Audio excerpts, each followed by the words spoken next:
viloyati Kattaqo'rg'on tumani Sitora fermer xo'jaligini g'alla maydoniga Do'xtir preparatini 7-aprel kuni 600 grammdan ishlov o'tkazilmoqda. Natijasini 9-aprel kuni Xudo xohlasa sizlarga video qilib ko'rsatamiz. Mana gandimagi holati mana shu holatda bugungi kunda. E'tiborlaringiz uchun rahmat. Gandimagi ko'rsatib qo'y oldinlarida.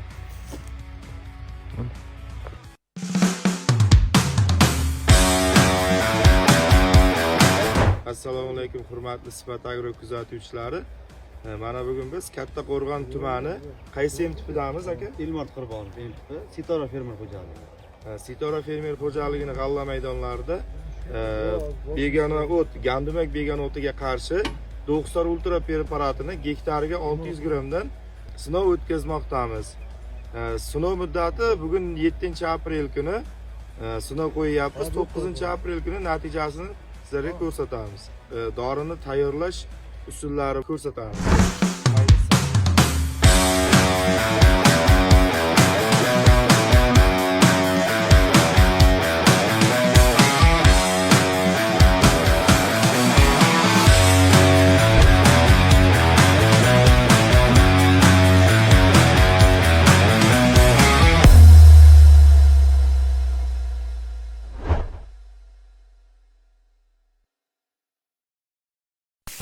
Kattaqo'rg'onga poliyaga kelyapmiz.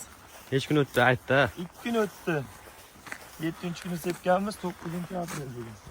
Xudo xohlasa gandimaklar ko'rinyapti. Hayajonli daqiqalar. Assalomu alaykum hurmatli Sifat Agro kuzatuvchilari. Mana bugun yana biz Kattaqo'rg'onga qaytib keldik. Dorimizning natijasini ko'rishga Do'xtir ultra preparatini 7-aprel kuni kelib qo'llab ketganmiz. Bugun 9-aprel sanasi. Gektariga 600 grammdan qo'llaganmiz. Mana gandimagimizni bugungi kundagi holat. 2 kunda mana shunday holatga olib kelgan. Mana g'allani egallab oladi, ustiga chiqib qo'lni. Nima qilib g'allani tayyorda qolyapti, xudo xohlasa. Dori yaxshi ta'sir qilgan. Dori kuchi mana shunday bo'ladi. Do'xtir ultra gektariga 600 grammdan. E'tiborlaringiz uchun rahmat.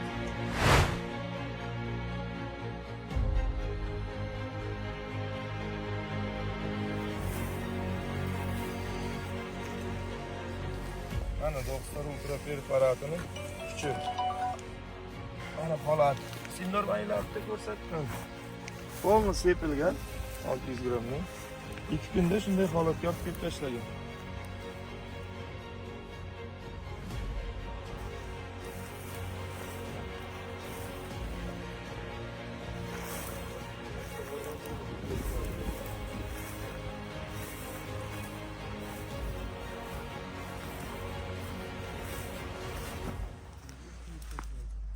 Do'xtir ultra dorini sepganimga men 2 kun bugun. Mana shu dori mana shu 2 kun ichida mana shunday qilib o'ldirdi meni gandimagini. Akaga rahmat. Ishlaymiz oxirigacha. Sizga ham rahmat aka. Bizni tanlashda adashmagansiz. Xudo xohlasa dorilarimizni effektini, kuchini, hamma narsasini o'zimiz boshida kelib turib, septirib, natijasi bilan birga qo'llab hammasini sizga ko'rsatib boramiz. E'tiborlaringiz uchun rahmat.